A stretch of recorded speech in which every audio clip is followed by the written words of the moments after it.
Käesolev õppefilm on järjekordne projekt Roolivõimu liiklussaate ning Maanteeameti koostöös.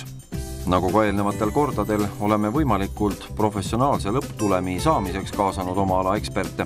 Film on eelkõige mõeldud õppematerjaliks inimestele, kes tegelevad laste liikluskasvatusega ning loomulikult ka lasteaiakasvatajatele ja algklasside õpetajatele, kes igapäevaselt viibivad lastega liikluses. Lasterühmas liikudes saab laps oma esimesed kogemused liikluses, jälgides saatjate tegemisi nii linnas kui asulast väljas. Esmatähtis on loomulikult lasterühma turvalisus. Järgneva materjaliga näitame teile, kuidas lasterühmaga liikluses käituda. Enne lasterühmaga tänavale minekut tuleb iga kord meelde tuletada tänaval liiklemise reeglid. Rühmas või klassiruumis korratakse lastele üle, et nad tänaval liiguksid paarikaupa käest kinni hoides. Keelatud on joosta ja rühmast lahku minna. Sõiduteed ületatakse üheskoos saatja märguande peale ning kõik kuulavad saatjate sõna. Rühmas või klassiruumis lepitakse kokku ka see, kes kellega käsikäes käib. Seejärel suundutakse garderoobi riietuma. Õues enne lasteaia väravast väljumist korratakse eelolevalt räägitu veel lühidalt üle. Tänaval tohib koolieelikute ja algklasside õpilaste rühm liikuda ainult vähemalt 2 täiskasvanu saatel, 2 last kõrvuti. Üks saatja liigub rühma ees ning teine saatja rühma lõpus. Kõnnitee olemasolul peab lasterühm liikuma kõnniteel, selle puudumisel aga teepeenral, seejuures 2-suunalise liikluse korral ainult vasakpoolsel teepeenral. Liikumiseks peab lasterühma esimene saatja valima trajektoori, mis on sõiduteest võimalikult kaugel. Rühma saatjad ise liiguvad seejuures sõidude poolses ääres. Valgustamata asulateel ning asulavälisel teel on lubatud lasterühmaga liikuda üksnes valgel ajal.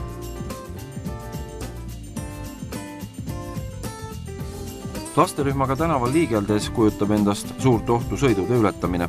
Lisaks laste käitumisele tuleb lasterühma saatjatele arvestada ka sõidukijuhtide käitumisega. Lasterühma turvalisema teeületuse tagamiseks on rühma saatjatele antud liikluse reguleerimise õigus. Liikluse reguleerimiseks kasutatakse reguleerija märguandeid, mida on kokku 5. Üles tõstetud käsi, see on peatumismärguanne kõikidele liiklejatele. Küljele rõhtsalt välja sirutatud käsi või käed, see tähendab seda, et ükski liikleja ei tohi liikuda suunas, mis on risti reguleerija välja sirutatud käe või kätega. Kui reguleerija on pärast seda käe või käed langetanud, ei tohi liikuda liiklejad, kelle poole on reguleerija rind või selg. Viibe sõidu suunas, see on žest, mis julgustab reguleerija külje suunas liikuvaid sõidukijuhte sõitu alustama või jätkama. Sõida aeglasemalt, see märguanne kohustab, nagu nimigi ütleb, sõidukijuhte sõitu aeglustama. Peatumismärguanne, see on märguanne peatumiseks koos peatumiskoha näitamisega. Lasterühma saatja jaoks on olulisemateks märguanneteks üles tõstetud käsi ja viibe sõidu suunas. Reguleerija märguanded on kõikidele liiklejatele kohustuslikud. See tähendab, et lisaks sõidukijuhtidele peavad reguleerija korraldusi täitma ka jalakäijad, jalgratturid ja kõik teised liiklejad. Erandiks ei ole ka alarmsõiduki juhid. Reguleerija korraldusi peavad liiklejad täitma isegi siis, kui need on vastuolus liikluseeskirjaga või liikluskorraldusvahendi nõudega. Kuid reguleerija ei tohi ära kasutada talle antud õigusi. Kõik korraldused peavad olema asjakohased ja õigustatud. Reguleerija märguanne peab olema hästi nähtav ja üheselt mõistetav.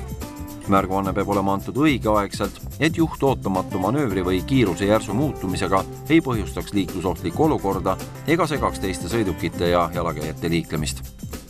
Reguleerija peab arvestama, et sõiduki peatamine nõuab nii aega kui ruumi. Mida suurem on sõiduki kiirus ja mass ning mida halvemad on ilmastikuolud ning sõiduki tehniline seisukord, seda pikem on ka sõiduki peatumisteekond.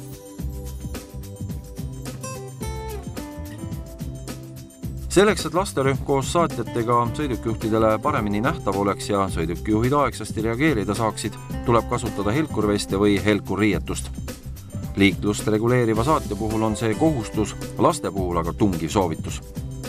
Kollakas roheline helkurvest või riietus eristub hästi taustast ja on seetõttu sõidukijuhtidele hästi märgatav. Ühtlasi edestab see sõidukijuhile signaali, et tuleb olla eriti tähelepanelik. Helkurvest või riietus peab olema valmistatud kvaliteetsest helkurmaterjalist ning vastama standardile EN 471. See ei tohi olla kulunud ega määrdunud. Liiklust reguleeriv lasterühma saatja peaks kasutama ka teisi turvalisust suurendavaid abivahendeid. Helkul kilega kaetud reguleerimisketast, mis kergendab peatumismärguande andmist, tehes selle liiklejatele nähtavamaks. Tegemist on käepikendusega, mis on märgatav ka kaugemalt lähenematele sõidukijuhtidele ning arusaadavamaks. Kõik sõidukijuhid ei ole kindlasti kursis reguleerija märguannetega ega oska nende järgi toimida. Kettal olev stopp on aga kõikidele arusaadav. Vile. See aitab saavutada liiklejate ja kaassaatjate tähelepanu ning edukalt distsiplineerida lapsi. Helkuribadega heledad värvikindad. Need aitavad muuta käega antavad märguanded nähtavamaks. Isegi siis, kui kasutatakse kõiki turvalisust suurendavaid abivahendeid, võib sõidukijuht märgata lasterühma ning selle saatjaid liiga hilja. Sõidukijuhi nähtavust võivad piirata mäed ja nõlvad, kurvid ning teel olevad takistused, mistõttu ei tohi kunagi hakata teed ületama vahetult pärast takistust.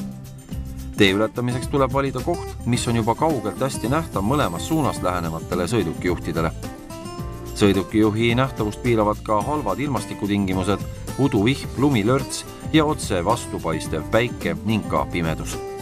Sellistes tingimustes ei tohi kunagi astuda sõiduteele enne, kui esimene sõiduk on reguleerija märguande peale peatunud.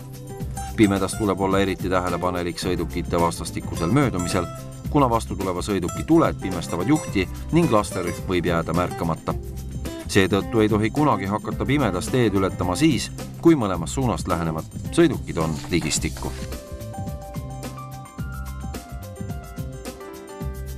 Kõige ohutum on tee ületamine reguleeritud ülekäigurajal.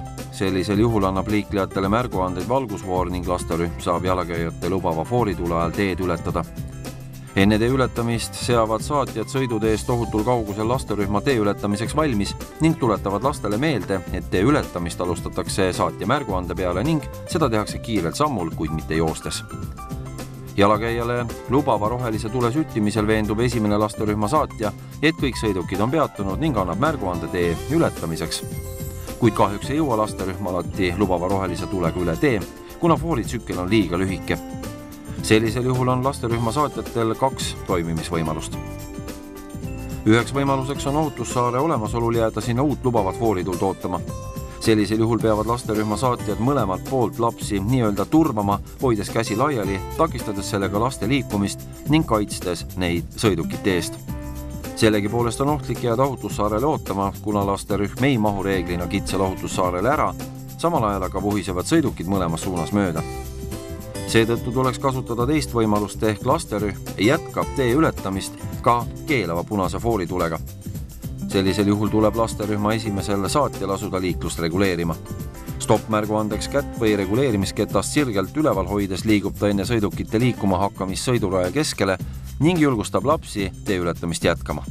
Lasterühm liigub üle tee reguleerija selja tagant ning kui sõidude ületamine on lõpetatud ja ülekäigurajal ei ole teisi jalakäijaid, siis lahkub reguleerija teelt ning annab kõnnide servalt sõidukijuhtidele märguande liikumise alustamiseks. Kuna lasterühm jätkas tee ületamist ka punase fooritule ajal, siis on väga oluline lastele hiljem selgitada, miks seda tehti ja mis juhul niimoodi toimida tohib. Oluline on meelde jätta ka see, et punase fooritulega tohib tee ületamise üksnes lõpetada. Mitte kunagi ei tohi alustada tee ületamist siis, kui fooris põleb keelav punane tuli. Kui on juba varem teada, et fooritsükkel on lühike ja lubava rohelise tule ajal jõuab terve rühma asemel teed ületada vaid väiksem grupp, siis tuleb teed ületada 2 jaos. Rühm jagatakse pooleks ning esmalt liigub esimene saatja oma grupiga üle tee ning järgmise lubava fooritule ajal teine saatja oma grupiga.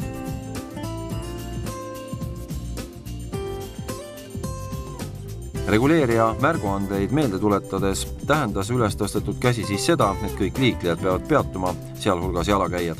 Miks siis kasutatakse sõidutee ületamist reguleerides antud märguannet ja mitte küljele rõhtsalt välja sirutatud käsi, mis definitsiooni järgi oleks siis korrektsem?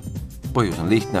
Üles tõstetud käsi on sõidukijuhtidele paremini nähtav ja arusaadavam, eriti kui kasutatakse abivahendina reguleerimisketast.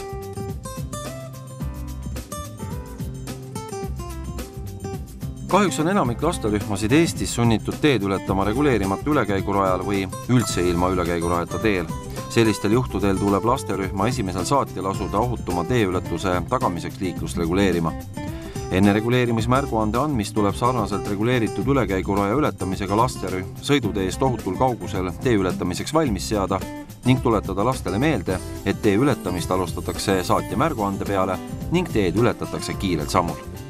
Erinevalt reguleeritud ülekäiguraja ületamisest liigub lasterühma teine saatja, juhul kui siis lasterühmal on ainult 2 saatjat, grupi lõpust grupi ette, esimese saatja kohale ning jälgib kogu lasterühma käitumist.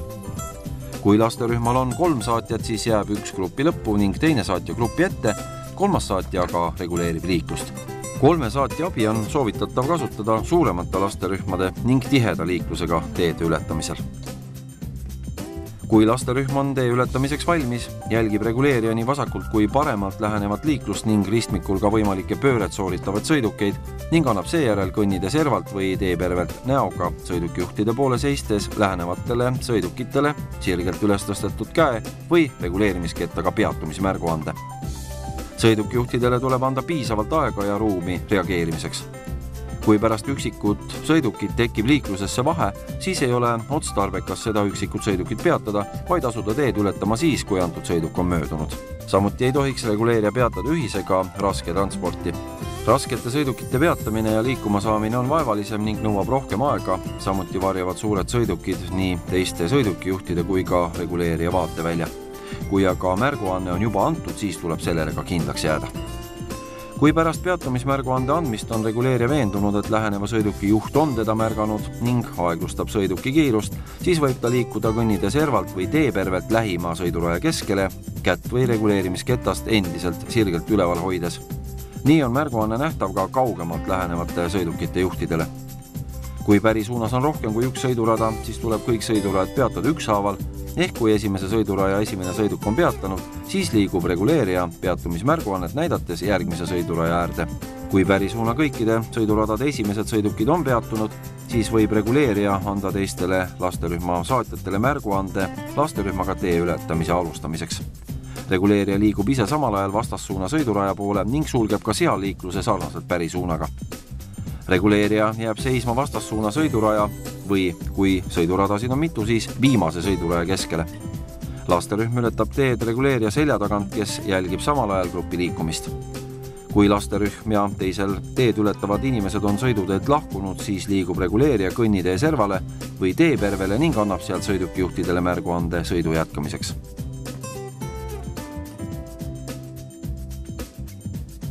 Kõiki reguleerija poolt antavaid märguandeid võib dubleerida vilega, et saavutada liiklejate tähelepanu. Vile on kosta ka sõidukisse ning antud signaal aitab sõidukijuhil reguleerijat ja tema märguannet märgata.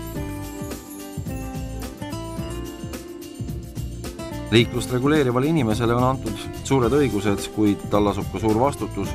Reguleerija ülesanne on tagada kõikide liiklejate turvalisus. Seetõttu on väga oluline, et kõik reguleerija märguanded oleksid õigeaegselt antud, hästi nähtavad ja üheselt mõistetavad. Reguleerija ei tohi kunagi oma tegevusega segadust tekitada ega põhjustada liiklusohtlikke olukordi. Samuti ei tohi reguleerija ära kasutada talle antud õigusi. Kõik antavad korraldused peavad olema põhjendatud ning aitama kaasa turvalisemale liiklemisele.